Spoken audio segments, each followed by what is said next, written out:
So the other thing I've been obsessed with this week, because I am, as Connie Ogle says, a sandwich freak. I literally just went ahead and Yes. I just put that on my bio. Is there's a new Cuban sandwich book out, that and it's written by folks in Tampa, and of course you feel like they're gonna just make it into kind of a polemic about Miami versus Tampa and claiming that Tampa is, but it's really a fascinating book because they kind of threw out the emotional arguments, and they looked at primary sources. So the guy spent years, a guy by the name of Andrew Hughes, who's an archivist, a librarian for 20 plus years for the University of South Florida Special Collections. He was like the lead author on this, and went to like primary sources. That means like as far back as you can see old restaurant menus, old newspaper stories, stuff that you could find in Cuba, and found that there were two new players in the Cuban sandwich origin story. One of them everyone will immediately hate, and that is New York.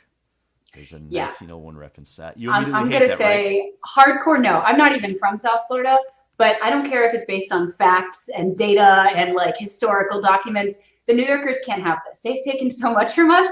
No, they don't get to take it. I refuse to believe that. That's fake news. Yeah, no, it's so here's a book right here, and one of the co-authors is Jeff Houck, who used to be a restaurant critic for the Tampa Tribune, and he is really one of the most gifted writers I know, and he just devotes himself to food, and really one of the most interesting guys. But let me tell you, they looked at primary sources, and like I saw the newspaper clippings, and it's new, but that there's a fair point, which is in at the turn of the century in 1900, there was more media in New York City than there was in Tampa, for instance, or Miami, or but also I mean Havana. So the other city in the conversation is Havana, and kind of what it boils down to is that like all of the Cuban sandwiches that we know that exist now, they kind of started with this proto-Cuban sandwich that started in Havana, like that they have stuff going back, to the turn of the century, where it was like always ham, pork, um, pickles, and mustard, and always like a weird third ingredient.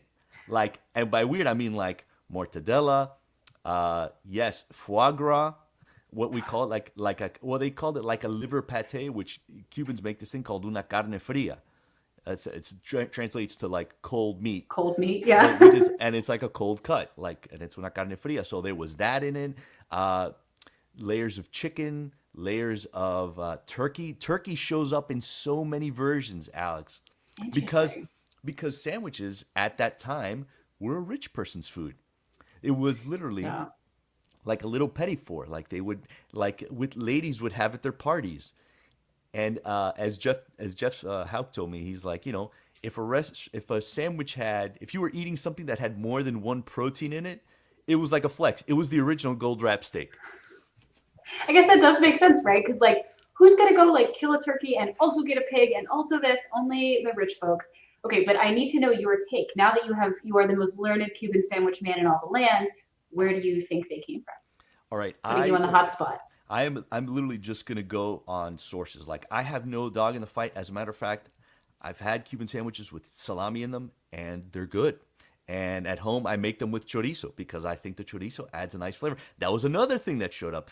So I think, obviously, like I think what we have is like the human evolutionary debate, where you have like there is a common ancestor, and then you have all of these versions that sprout out from it.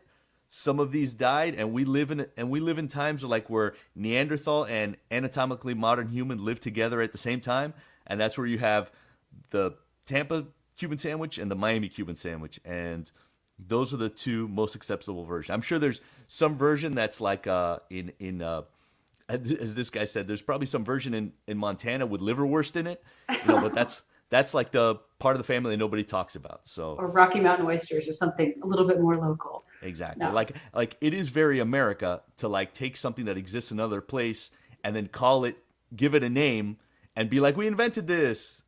And isn't that what TikTok does with like, That is, with basically they, everything? it's got a term. It's called Columbusing. When you Of take course. someone else's idea, like a dance or whatever on the internet, and or a meme, and you pretend you made it up yourself, people will accuse you of Columbusing.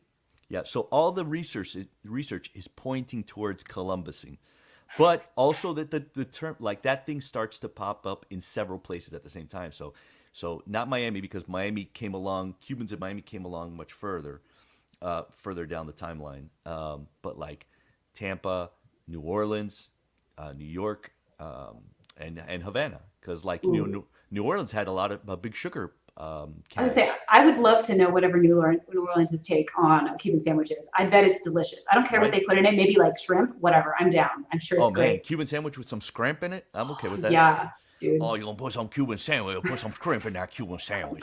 It's gonna be delicious. Please. Very good, very good. Thank you. Right. So yeah, so the book is really good.